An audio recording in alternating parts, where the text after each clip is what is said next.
Friends welcome back to your channel. तो AIIMS BSc nursing की preparation series में series number 4 number का video ले आए हैं। आज भी हम बायोलॉजी के मल्टीपल चॉइस क्वेश्चंस आपको सॉल्व कराएंगे। इसमें हम आपको क्वेश्चन भी प्रोवाइड करते हैं वेरियस स्ट्रीम के और उसका प्रॉपर डिस्कशन करते हैं जैसे आपकी अच्छे से तैयारी हो जाए।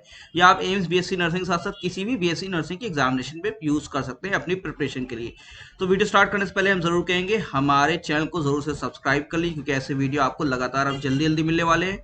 और टेलीग्राम चैनल का लिंक डिस्क्रिप्शन में दिया है, उसको भी आप कनेक्ट कर लीजिए। इसके पहले अगर आपको वीडियो देखना है तो ऊपर लिंक में डिस्क्रिप्शन आ रहा है, उसको क्लिक करेंगे तो पीछे के सभी प्रिपरेशन वीडियोस आपको वहीं पे डायरेक्टली मिल जाएंगे। तो आइए चलते हैं आज के वीडियो की तरफ। तो 1 देखिए, in a cereal grain the single cotyledon of an embryo is represented as.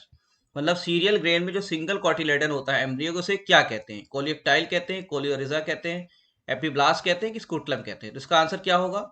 अब आप समझ लीजिए, जो सीड की लीव होती है, अगर 2 लीव हैं तो डाइकोटिलेडन कहते हैं और सिंगल लीव है तो मोनोकोटिलेडन कहते हैं। तो सीरियल ग्रेन में जो ये जो आपकी सिंगल वाली जो होती है ये शील्ड शेप्ड होती है, तो इस वजह से इसको क्या कहते हैं? स्कूटलम।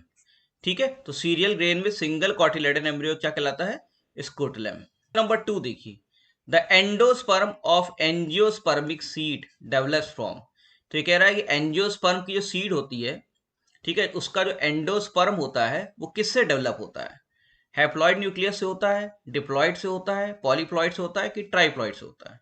तो इसका क्या आंसर है? तो एंजियोस्पर्मिक सीड का एंडोस्पर्म जो है वो डेवलप करता है ट्रिप्लॉइड न्यूक्लियस से। क्वेश्चन नंबर 3 देखिए, non essential floral organs flower में क्या होते हैं? Non essential floral organs in a flower are sepals and petals, anther and ovary, stigma and filament की पेटल्स ओनली। तो इसे पूछा है नॉन एसेंशियल, जो जरूरी नहीं है, ठीक है, वो फ्लोरल ऑर्गन्स कौन से हैं फ्लावर में? तो इसका सही आंसर है sepals and petals, these are non essential floral organs. Question number 4 देखिए, इन डाइकॉट प्लांट्स, तो डाइकॉट की बात की जा रही है, आफ्टर ट्रिपल फ्यूजन, 3 बार फ्यूजन हुआ, ट्रिपल फ्यूजन हुआ, द सेंट्रल सेल जो होती है एंड जाइगोट वो डेवलप इनटू। तो डाइकोटिलेडन्स में जो आप ट्रिपल फ्यूजन होता है जब, तो उसकी जो सेंट्रल सेल होती है और जाइगोट किस में डेवलप होती है? तो सेंट्रल, इसमें 2 ऑप्शन दिए, endosperm and embryo, seed and endosperm, seed and embryo endosperm. तो इसका सही आंसर क्या है? इसका सही आंसर है डाइकॉट प्लांट में ट्रिपल फ्यूजन के बाद सेंट्रल सेल जो होती है वो डेवलप होती है एंडोस्पर्म में और जाइगोट डेवलप होता है एम्ब्रियो में। तो ऑप्शन नंबर ए इसका सही आंसर है। नंबर 5 देखिए, विच ऑफ द फॉलोइंग, इनमें से कौन सा ट्रू फ्रूट है? इसमें से ट्रू फ्रूट कौन सा है? ठीक है, तो ट्रू फ्रूट क्या होता है? ट्रू फ्रूट जो होता है, जो सच्चा फल आप कहिए, ट्रू फ्रूट जो एक्चुअल में फ्रूट है वो होता है जो डायरेक्ट ओवरी से डेवलप होता है। मतलब the food that is derived from the ovary and it's content. ठीक है, ओवरी एंड इट्स कंटेंट से जो डेवलप होता है फ्रूट, उसको हम कहते हैं ट्रू फ्रूट। ठीक है, तो इसमें कौन सा जो है ट्रू फ्रूट है? स्ट्रॉबेरी है, एप्पल है, पी है कि पेयर है? तो इसका सही आंसर क्या है बताइए? इसका सही आंसर है पी। तो पी इसमें ट्रू फ्रूट है जो कि ओवरी एंड इट्स कंटेंट से डेवलप्ड होता है। नंबर 6, आइए जल्दी जल्दी देखते हैं। पॉली एम्ब्रियोनी मतलब कई embryo in citrus, poly embryony in citrus किस वजह से होती है? न्यूक्लियस की वजह से, इंटेग्यूमेंट्स की वजह से, जाइगोटिक एम्ब्रियो की वजह से कि फर्टिलाइज्ड एग्स की वजह से? तो पॉली एम्ब्रियोनी इन साइट्रस होती है न्यूक्लियस की वजह से। Number 7, formation of seeds without fertilization. तो विदाउट फर्टिलाइजेशन जहां सीड बन जाती है उस प्रोसेस को क्या कहते हैं? विदाउट फर्टिलाइजेशन जहां सीड्स बनती है उस प्रोसेस क्या कहते हैं? पार्थिनोकार्पी कहते हैं, एपोमिक्सिस कहते हैं, एपोस्पोरी कहते हैं या पॉलीएम्ब्रियोनी कहते हैं? तो इसका सही आंसर क्या है? इसका सही आंसर है एपोमिक्सिस। नंबर 8 देखिए, the longest viable seeds are noticed in. तो वायबल मतलब क्या हुआ? वायबल वो हैं सीड्स जो कि डोरमेंट स्टेज में पड़ी रहती हैं, ठीक है, और जिसमें जर्मिनेशन नहीं होता भले ही फेवरेबल कंडीशन मिल जाए। तो फेवरेबल कंडीशन होने के बाद भी वो डोरमेंट पड़ी रहती है, जर्मिनेशन नहीं होता बहुत लंबे टाइम तक, और जब चाहेंगे वो जर्मिनेट हो जाएंगे। तो ऐसी कौन सी सीड है? फिनिक्स डैक्टिलिफेरा है, निलंबो है, निम्फिया है कि ल्यूपिनस आर्किटेक्स है? तो इसका सही आंसर है ल्यूपिनस आर्किटेक्स।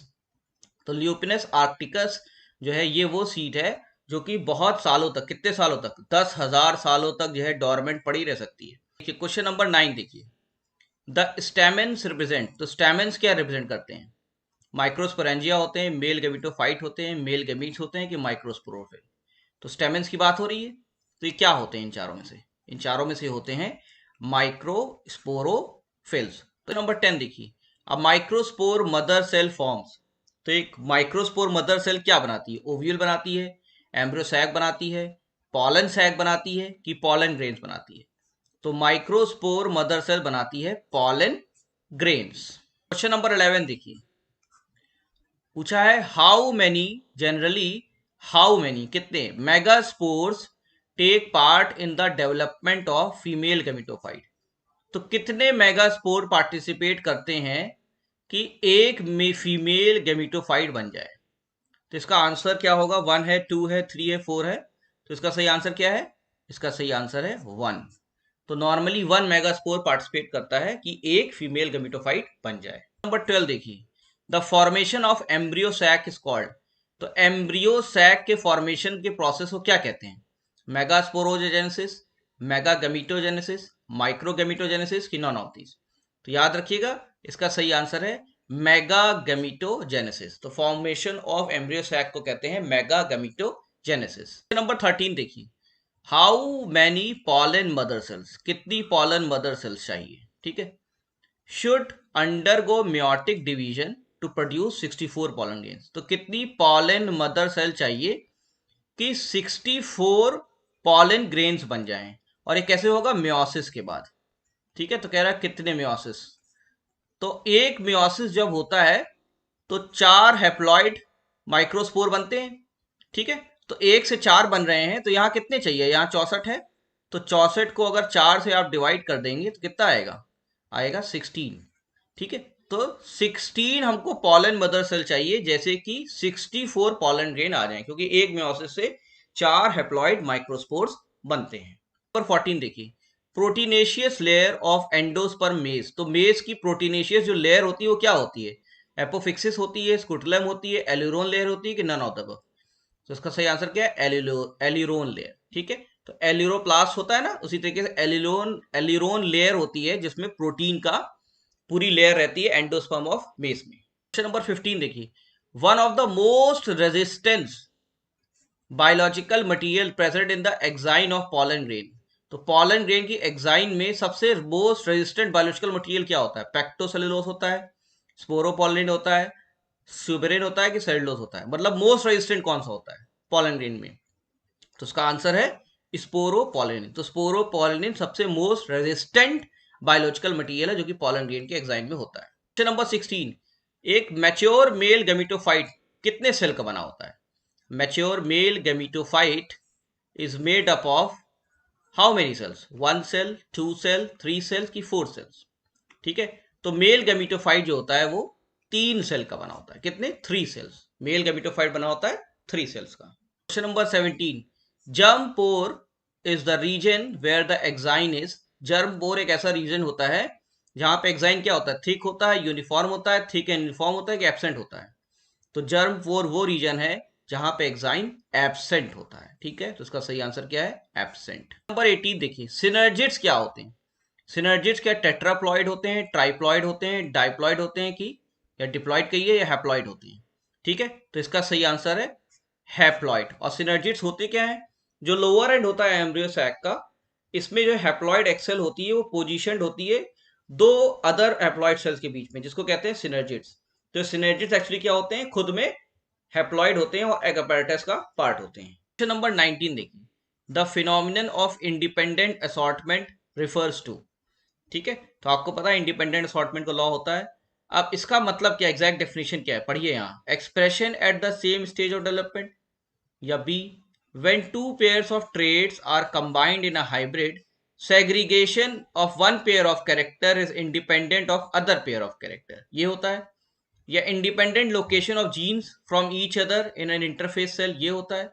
कि association of genes on the same chromosome। तो आपको डेफिनेशन इसकी याद होनी चाहिए, वो है ऑप्शन नंबर बी। तो ऑप्शन नंबर बी सही, जो कहता है when two pairs of traits are combined in a hybrid, segregation of one pair of character is independent of the other pair of character, इसी को इंडिपेंडेंट असॉर्टमेंट कहते हैं। Number 20 देखिए, टेस्ट क्रॉस का मतलब क्या होता है? टेस्ट क्रॉस इन्वॉल्व्स इंग्लिश में समझिएगा, crossing between two F1 hybrids, क्या दो F1 हाइब्रिड से क्रॉस को कहते हैं, कि crossing the F1 hybrid with double recessive genotype, तो F1 हाइब्रिड को डबल रिसेसिव जीनोटाइप से क्रॉस करने कहते हैं, कि crossing between two genotypes with dominant trait, दो डोमिनेंट वाले ट्रेट वाले जीनोटाइप को क्रॉस करने कहते हैं, कि crossing between two genotype with recessive trait, कि दो रिसेसिव वालों को क्रॉस करने से होता है। तो रिसेसिव वालों से होता है कि डोमिनेंट वालों से होता है, कि F1 हाइब्रिड में होता है, कि F1 हाइब्रिड डबल रिसेसिव होता है। इसका सही आंसर क्या है?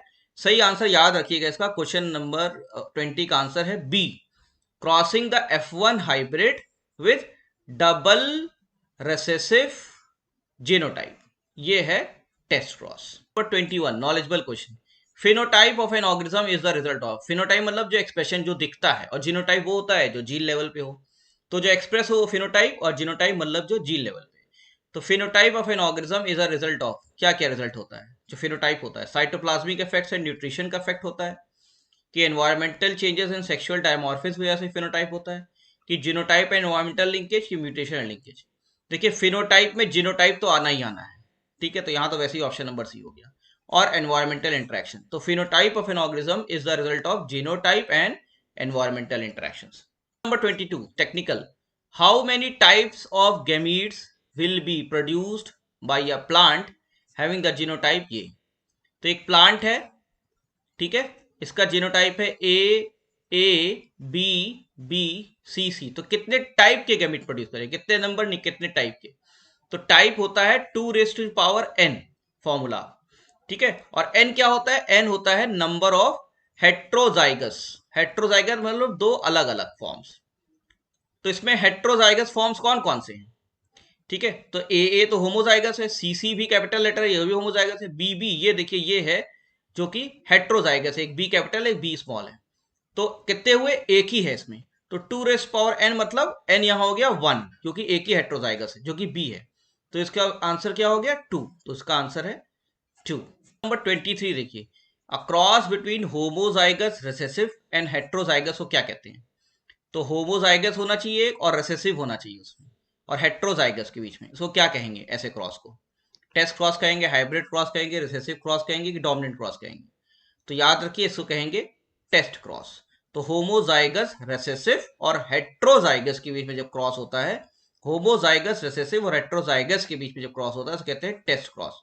नंबर 24, फिर टेस्ट क्रॉस रिलेशन में, एक टेस्ट क्रॉस रिजल्ट देता है 1:1 रेशियो, कब देता है 1:1 रेशियो, कब आता है टेस्ट क्रॉस पे, जब मोनो हाइब्रिड टेस्ट क्रॉस होता है, डाई हाइब्रिड होता है, बोथ होता है, कि नन होता है, तो इसका सही आंसर है option number A, monohybrid test cross जब होता है तो रिजल्ट 1:1 आता है। नंबर 25 देखिए, टीएच मॉर्गन का नाम सुना है, ठीक है, introduce the concept of linkage phenomena, linkage का फिनोमेना दिया था, और कैसे किया था, by carrying out several dihybrid crosses, तो ये क्रॉसेस होगा, क्रॉस लिख गया है, क्रॉसेस है ये, ठीक है, तो ये टीएच मॉर्गन ने जो इंट्रोड्यूस किया था concept of linkage by carrying out several dihybrid crosses, ये किस स्पीशीज में इन्होंने एक्सपेरिमेंट किया था, ड्रोसोफिला मेलानोगास्टर में, सी एलिगेंस में, इकोलाई में, रेक्टस रेक्टस में, तो इसका सही आंसर है ड्रोसोफिला मेलानोगास्टर।